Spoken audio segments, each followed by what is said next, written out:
right, we are so pleased to welcome Anthony Estrada. He is a producer and writer. He's most recently he's worked for Nicki Minaj, part of her growth development team as she expanded her entrepreneurial and creative endeavors across multiple sectors. He's also worked with Jennifer Lopez, but right now he's producing films and he's pursuing projects and opportunities that help develop the influence of Latinos in front of and behind the camera. But this is his first book. We're so pleased to welcome Anthony for Those Who Fear Us. So please give him a hand right now. Thank you. So have you always been a creative person ever since you were a kid? My parents would tell you yes. Yeah. And the reason being is we would go on vacation, and when they would get the film developed, they would go through the pictures, and they'd always pull out certain ones and go, "This is the Anthony picture." It's because it was like a picture of a leaf, or it was a picture of a bird. Or I remember writing a play when I was like 6 years old. It Yeah. just was stuff that I needed to do. Or Yeah. remaking movies that I saw at like 8 years old. I would just grab my parents' camera and I would just go make movies. Wow. Yeah. Did some of your family members, do you agree? Was he like that kind of when he was little? Yeah. What about writing though? Yeah, writing has always been something I've done. Even when I was little, I just remember writing the poems, anything, whatever was coming to mind, I would just write. I would write a poem about the car I had when I was 16. I would write a poem about a peanut butter and jelly sandwich. The plays, or I would just write little stories, and I just didn't understand why, but I just had to keep doing it. And whenever I had to do a project in school, it was usually a written or a visual thing that I would do. So, that's kind of how it always developed. Did you like to do presentations and things like that? Oh, I loved it. It was always my favorite. Yeah. Oh yeah. Yeah. So how did you able to parlay this into something that you wanted to do for a career? I mean, a lot of kids do that. They enjoy themselves through high school, Yeah. college stuff. But you actually pursued this at the University of Michigan, of all places. Yeah. And why were you so determined to do something like this as a career?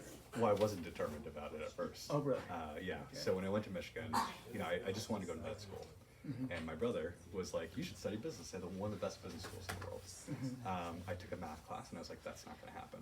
Yeah. And then I was like, "You know what? I really want to go into the intelligence community, so let me study Arabic." The Iraq Yeah. War was going on, all that stuff. So then I took an Arabic class, and I was like, "That's not going to happen either." So then my junior year rolled around, and they're like, "You need to declare something." I was like, "I don't know what I'm going to do." Yeah. So I stumbled on film class, classical Yeah. film theory, I remember it. Watched a French movie from like the 20s, was bored out of my mind, but there was something about it I couldn't get enough of it. And at the end of the class, we introduced ourselves to the class. What's your name and what are your favorite movies? I said, "Hi, my name's Tony. Favorite movies are Rocky IV and Ocean's 11. We got a big laugh at it from everybody. Yeah. And I just turned to the class and I said, "I don't understand what's funny about that." And the class went silent, right? Because everyone's naming these Yeah. obscure French movies and Yeah. Japanese movies and stuff like that. And my professor's just busted out laughing, and he says, "Hey, can you come talk to me after class?" I said, "Sure." So he pulls me aside and he says, "I bet you like movies like Die Hard, don't you?" I said, "I love them. Like, that's one of my favorites." And he goes, "You should really think about this as a career, because you see what these other kids don't see. These kids see it all as art. You see Yeah. the commerce side of it. Yeah. And more than those two is really what's going to make a career for you." So that's kind of what gave me the first kick in the butt to go do it. So those were influences. Ocean's 11. It's funny you said that because I saw it on TV and I had to watch the last Yeah, hour and a it's half. so or good. something, Yeah. something like that. What did you when you're in college? What did you want? Did you desire to make film, or did you desire to write film, or did you desire to be in front of the camera? Yeah, so I thought I was going to be a screenwriter when I got into Yeah. film. I was like, okay, I'm going to write, I'm going to be a screenwriter. My first screenplay was terrible, but the professor I had, he would just keep smiling and laughing every time I would talk about it. Yeah. And everyone feared him. They were so scared of him. But all the students would be like, "Why does he like you so much? He's always willing to give you help. He stays with you after class." I was like, "I don't know." And then one day, he tells me, he goes, "You just have this aura about you. You just want Yeah. this." He goes, "You're not good at this." But he goes, "You're on a pathway to be better." And so, after I realized I wasn't great at writing, Yeah. that's when I was like, well, let me try directing. And then I was like, I'm kind of good at this, but this costs a lot of money. Yeah. But then I was realizing that I was pulling, relatively well-known names short films, and I was also being able to finance these movies. And someone told me, you're a much better producer than you're a writer. And I was like, okay, great. So I guess that's what I'm going to do. So that's how it unfolded. That's great. You know, it's funny, we were talking about a director, independent director, who was a football player in college, and then the teacher shamed him because he was a football player and questioned it. And, the director turned out to be Ryan Coogler, who did First Fruitvale Station, then he did the Black Panther movies. So, you know, I kind of see a parallel path between the two of you. Yeah, I played on the club baseball team at Michigan. So, oh, did you? Yeah, the athletes always want to be the artists. Yeah. But you came back to writing, and I was just wondering, did you always want to go back to writing? You're producing now. Yeah. You're going to have a project start filming in June, right? Yeah. But you took time to write a book. I'm wondering why you took time to write this book. And Great question. So I've always written, even if I didn't think I was very good at it. I would write articles, they would get published. That was all. I'm sorry. Could you speak up just Sure. a little bit? Thank you. I would write articles, and and they would get published, and then I would get people give me feedback. These are really good. Yeah. Keep writing. It was like, okay, so I would just keep writing. When this story came along, I'd actually written as a screenplay originally. Read the screenplay, and I was like, this isn't really doing it for me. Okay. So I had book agents at the time, actually, for another project that I had, and they read the script. They're like, this is fantastic. I was like, I don't see what you see, but sure. And so one night, it was about 3 a.m. I remember it very vividly. I woke up, and all of a sudden, I just started writing a paragraph for this book. Shared it with the book agents. They read it, and they said, holy shit, this is amazing. You need to keep going. Whatever you do, just keep going. I said, Yeah. okay. When do you need it by? They said, how fast do you think you do it? I said, 1 month. And they said, that's insane. Do it. And I said, okay. So did you then- realize that writing a book in 1 month is just next to impossible? It's funny because the way my brain works, just the Yeah. way like athletics is, I have a goal. Let me start what the goal is. Work Yeah. my way backwards. I didn't know how to write a novel, so I was like, I just went on Google. How many words are in a novel? Okay, 60,000 is technically considered a novel. Yeah. Okay, I read 2,000 words a day. That's what I usually average. Okay. That means 30 days. Yeah. Give or take 10. Okay, That's I a can do month. this. Yeah. And it's like, even if it's crappy, even if it's not good, just write it. Yeah. Because it's going to go through the editing process 1.5 billion times. Yeah. And it's going to get better.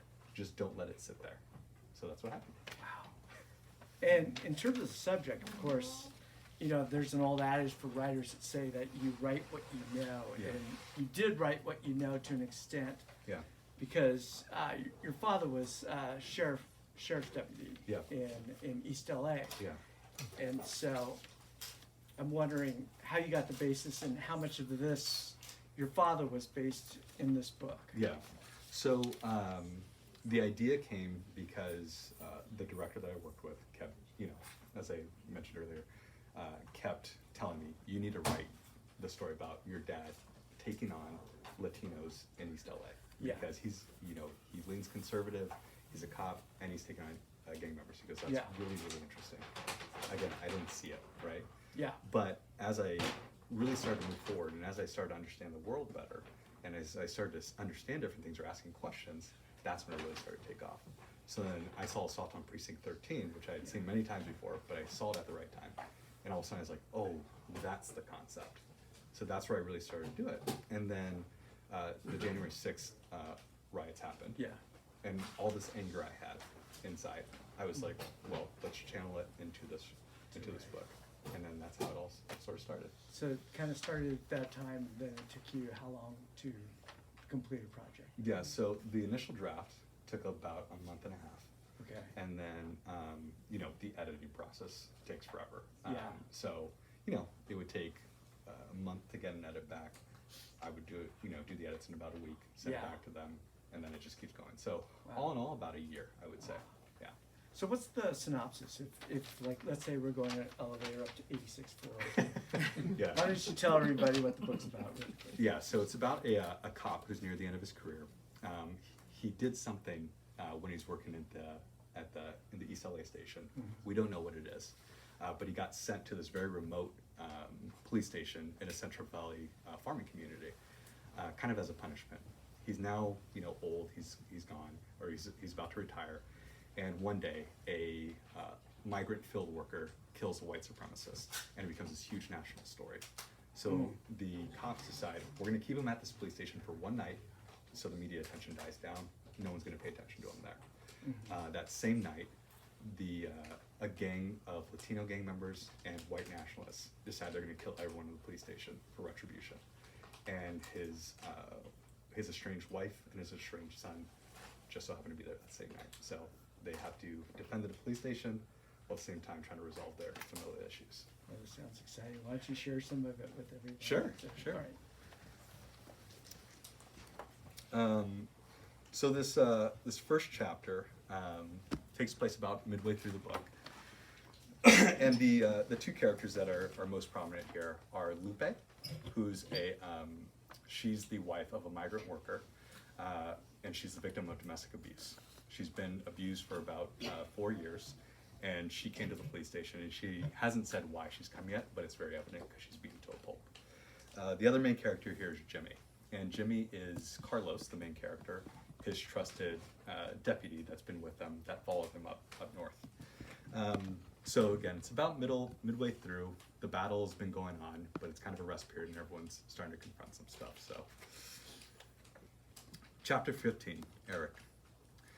As a deafening silence took over the evening, we all held the positions Carlos had assigned to us, the watchful eye, though we might as well have been blind. Lupe and Jimmy were placed together near the back door to ensure no one burst through the door like some sort of zombie apocalypse. There were two people who wanted so much for their lives, but never had any idea how to get it for themselves. Rather, they had allowed life to take them away, holding loyalty and allegiances to people and relationships no longer serving them. I don't know. Maybe it was wrong for me to have such presumptions and judgments. It's what I saw and how I perceived it. They sat there through the night, Lupe with her face battered from the beating she had taken, and Jimmy in all his Jimminess looked at each other with a sense of depth and intensity I don't think either one of them had experienced before. For the first time, they were being seen for who they were. Maybe it was the nature of the situation we were in. With death bearing down on us, I do believe some sort of clarity came before us. I know those with near-death experiences talk about the clarity they found in the moments leading up to their encounter with death. However, right now, there was only an understanding that there was no real exit from the situation. When we're faced with extraordinary circumstances, we're met with an incredible opportunity to confront the life we lived and wanted to live. It was a life that would no longer exist in the coming moments. They sat across from each other on the cold, dirty tile floors, their weapons laid in their laps, pointing at the door. Even during rest, their guns were at the ready. Was this the first time? Jimmy knew the answer. He wanted to see if she'd say it herself. No. It's a hard position you're in. I can't imagine how difficult it must be. Lupe nodded, barely able to look Jimmy in his eyes. If you can, Mrs. Sanchez, I'd ask you please keep your eyes on me. I know the truth, Lupe said. The truth was Lupe had always known what she needed to do. But for her, and for all of us, a different type of courage is required for the most difficult situations, especially when it involves matters of the heart. Lupe was entirely capable of making the decisions. I'm not sure she ever challenged herself in that way. Tonight was different. How many men do you think he clipped today? Jimmy said sheepishly. Lupe tried to hide the grin on her face. It felt wrong to have one in this context. Probably like 4 or 5. Be honest. It felt kind of good to get revenge. It's okay. You can be a bad bitch in here, and we'll be cool. Lupe smiled. You know, with all this fighting and everything taking place tonight, I don't think I've ever seen someone so unflustered. I mean, I've literally been shot at with an AK-47, and I was nervous as shit. What Jimmy hadn't understood yet was the skill set Lupe had crafted over her 4 years of marriage. The will to endure, the need to endure. But most of all, the need to escape the face of unthinkable pain. She had to keep it together for her daughter. She couldn't let him win. She couldn't let him see the pain he had imposed on her. It was a bit of solace she took in her life. No matter what, he would never take her spirit from her. Perhaps the feeling of the gun in her hand provided some sort of respite. Some sort of release she so desperately needed. It so happened that who she was releasing on was a group of hyper-aggressive men with no ability to regulate their emotions. Then again, I don't think Lupe ever wanted this. I didn't think she ever needed it. She was a woman of deep internal peace. But the peace had been interrupted by the relationship she chose and the years of being told to be the good wife. Little did I know how far off my interpretation of her was. How much worse have you been getting? Jimmy asked hesitantly. Usually a pair of sunglasses will cover this up, but tonight something inside of him snapped. He let it go. It started with the normal shoves. The shoves turned to slaps once he saw the tears started. It was a signal he had gotten through, the torture in his soul of knowing he had won. My pain brought him fulfillment, but to exist in that pain, he needed to let go of his own. I was his outlet. I never cry, but my tears set him off. One single tear. I would have expected Jimmy to be stunned into silence, but there's a deep level of understanding between them. As far back as I can remember, I was always under a watchful eye, told to be and do the things that I should. Grandparents who pushed me so impossibly hard because they wanted more for their kids than they had. That's why they came into this country. Yet here I am, fat, waddling when I walk, in a place that may as well be the pit of America. Jimmy relented. How do you get through? Lupe asked. I accept it. I accept that these were all the decisions that I made. The truth is, I never wanted to be anything more than Jimmy. I like Jimmy. I like who this guy is, as fat, loud, and obnoxious as he may be. I know the choices I made, and I'm glad that I did, because to me, being here and helping these people, standing for what's right, I wouldn't change a thing. So what should I be doing? Lupe responded. Stop asking me what you should do, or who you should be. It's your time to shine, Mrs. Sanchez. I've watched you tonight. You've had the shit kicked out of you by your husband. Be within an inch of your life, yet here you are fighting for your life and standing up for others. When others would have said this was too much for them and quit, you didn't. You stood here, and you fought because of who you are. You made a decision to leave, albeit the place you chose couldn't have been worse. Lupe laughed, a brief breather from the horrors of the day. That was Jimmy's skill. How could you find humor anywhere and everywhere when people needed to find it? This is your life, Mrs. Sanchez. I don't know if we'll be here much longer or what happens next, but you taught me what it means to endure, what it means to persevere, and what it means to be strong, simply by being you. Lupe started to tear up. What Jimmy said was true. It was what she needed to hear. She had believed all those things, and she knew them deep within her, but sometimes the voice of a stranger helps us see objective reality. That's what Jimmy was for. Lupe was for Lupe, an objective voice.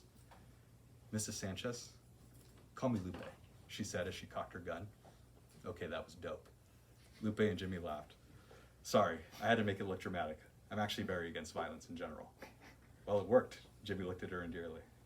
Lupe and Jimmy turned away from each other, pointing their weapons back at the door, propping them up on the broken down desk that served as the last barrier standing between them and the Almighty.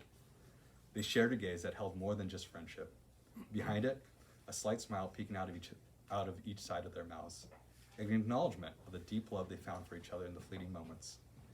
I don't know if you'd call them friends, or if you'd call them star-crossed lovers. To me, it was an acknowledgement someone on this planet had understood who they were, for all they were. Lupe looked over to him. Jimmy, I need a moment. Will you be okay? Jimmy nodded. Of course. They smiled at each other once again. Lupe stood and handed her gun to Jimmy. She walked over to the center of the station where she could be seen by everyone. She took a deep breath, mustering what strength she had left to say the things she needed to. The look in her eyes was palpable and leveling all at once. Sergeant Lopez, thank you for the safety, care, and protection you offered me this evening. Everyone laughed at the irony of the statement, including Lupe. When I came into the station this evening, I knew I needed help. I couldn't go on living the way I was anymore. This night has been messed up, but in so many ways it has given me freedom. Carlos was confused by all this. Hell, even I was. This place felt more like a prison than it had ever before. Even more so, there were goddamn bloodthirsty semi-humans outside who want us all dead. I understood it was okay to be wrong. I am a victim of abuse. I had the power to change it because I'm responsible, not for what happened to me, but how I choose to move forward. I lived under a deep fear that if I left my husband, or if people found out what he was doing, and he was arrested, I would have nothing in my life. I would somehow lose my identity. My family would be gone, and this perfect fairy tale life I wanted would somehow be gone. The eerie silence of the night took on a whole new power. Her words rang throughout the evening as she touched something deep within our souls. The source where deep, definitive human truth lay, at times dormant, only to be awakened from their slumber when we were ready to listen. And we were all tired of sleeping. This is my life. I detest violence, but having a release for all the anger has somehow helped me to see clearly. I don't care about looking stupid anymore. Lupe took a few steps towards Carlos, who stood near the front door. Ian's floodlights from outside gave her an angelic glow. She walked through the room, almost floating through the air. She stopped right in front of Carlos and looked him square in the eyes. My husband did this to me, Lupe said definitively. And we will absolutely arrest him as soon as we get out of here. He won't hurt you anymore, Carlos responded as an inner peace triggered Lupe's honesty. I'm taking responsibility for my life and for my mistakes, for where I was wrong. That is my power, and I want to use it now. Did I do okay, Mrs. Sanchez? Carlos asked.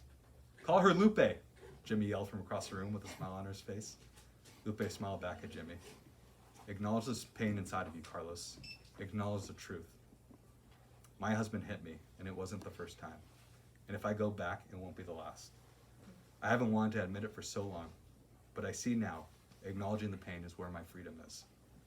Carlos sat with this, the truth emerging, but the memories and the stories of what he had built up to protect himself forced it back down. Acknowledge what hurts, and it won't bind you anymore. It's then we can be unified together. It's our only way to survive. And with those words, Lupe walked away, back to her post with Jimmy. She knelt behind the fake wood and aluminum table. Jimmy handed her back her gun. In an instant, Lupe had become the most destructive force of Carlos's life, one who would tear him down to build him back up stronger and more durable than ever, if that was something he wanted. When I think back on who is responsible for the hope we found, I think of Guadalupe Flora Magdalena Sanchez was the one who gave us hope. Hope that if we stopped looking for one another's flaws, regardless of how this night turned out, somehow life would be okay. Somehow, even if we faced death, we'd feel alive in our humanity. Lupe helped us find out what everyone in that police station feared most that evening. It wasn't the guns, the gang members, the AK-47s, or AR-15s. It wasn't thought of death. No, those were child's play in comparison to what we were afraid of. We were afraid of letting go of the perception of the truth, our perceptions of one another. Because if we did, it would affect our ability to live. With nothing but death facing us, I think for the first time in a long time, we're all able to look inside and see that whatever the future laid in front of us, we were in control of how we lived our lives. And for those remaining hours, live was what we were going to do. Wow. Very nice. Love how you included the intersection as well as the cohesion of love and violence at the same time. But also liked how you inserted domestic violence into your story, and you had mentioned earlier that that was very important to you, or was it important to somebody that you knew? Was it your father, who, or? No, so the way the domestic violence came up was this story in particular. You know, when I was in my grandiosity and my narcissism, it's like, this is about America and about America's times and about the division of America. And I thought, what does America show me right now? America wants to be perceived as this beautiful, angelic place, this perfect household. But underneath, there's all this anger and all this hostility boiling over, which we saw on January 6th. So I was like, well, what can be representative of that? Domestic violence. So I had written about a character about domestic violence, but when I originally wrote it, I was like, this is false, and I cannot write about domestic violence because I have zero experience with it. And I don't feel okay writing about this. So that's when I went to a domestic violence shelter. I interviewed women that were survivors of domestic violence. It's a day that changed my life, that forever stays with me. And hearing their stories and hearing the things that they said about the things that they need to let go, the perceptions of truth that they need to let go, the perceptions of themselves that they need to let go, was where their power laid. And I thought, holy crap, that is truly where we're going to find peace in our society. And to me, Lupe all of a sudden became my favorite character. So. I was going to ask you that. Yeah. Couple quick questions, and then I'll turn it over to the audience. You did a lot of research, and it's very admirable you to do so, but you also had some research from your own home, from your father. And I was wondering what your father's influence on the story was, and were you able to take some of the lead characteristics and apply it as your father, or was this completely fictionalized? Yeah, I mean, you know, there's certain parts that are used from his real life. Yeah. For instance, there's an opening gunfight with an AK-47 and a gang member. That's something my dad actually went through. So I was like, that's, you know, my brain story-wise goes, that's a perfect inciting incident, right?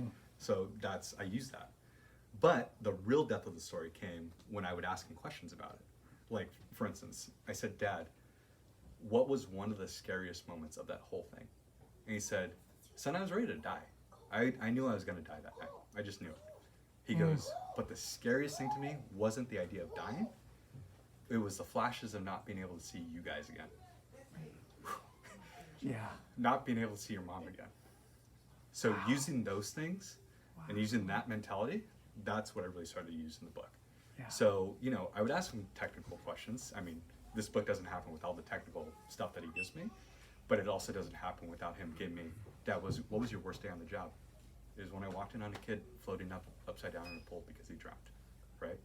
And faking like I could bring him back to life with his parents watching. Yeah. It's like, okay, well, that sucks, but people need to hear that.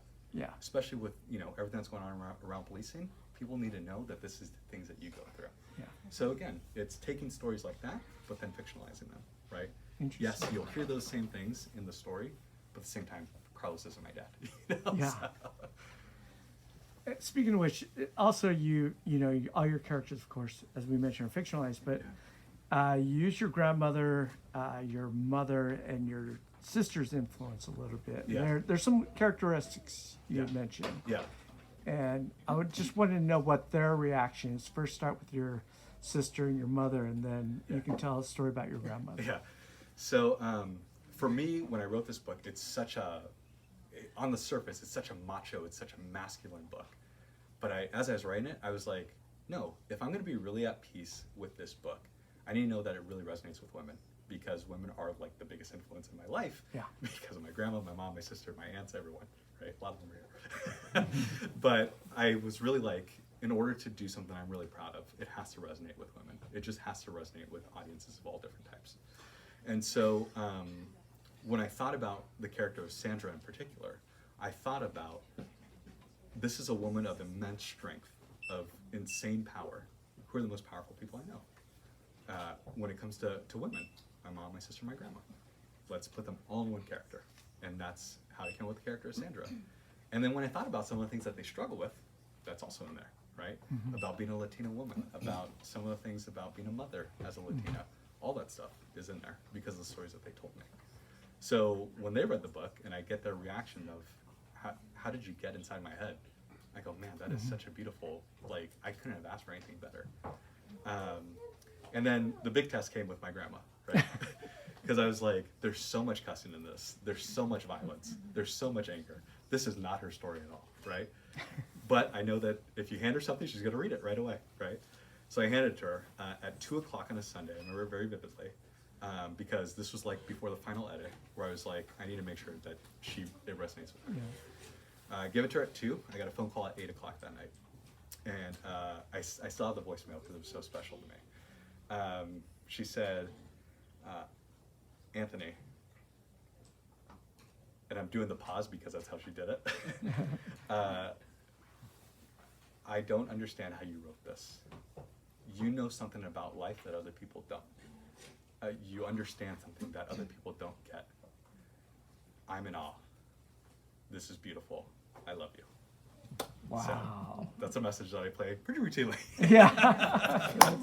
Yeah. Connie or Dell? Connie, yeah. Oh, okay. Yeah. Would anybody like to make a comment or a question for Anthony? Not all at once.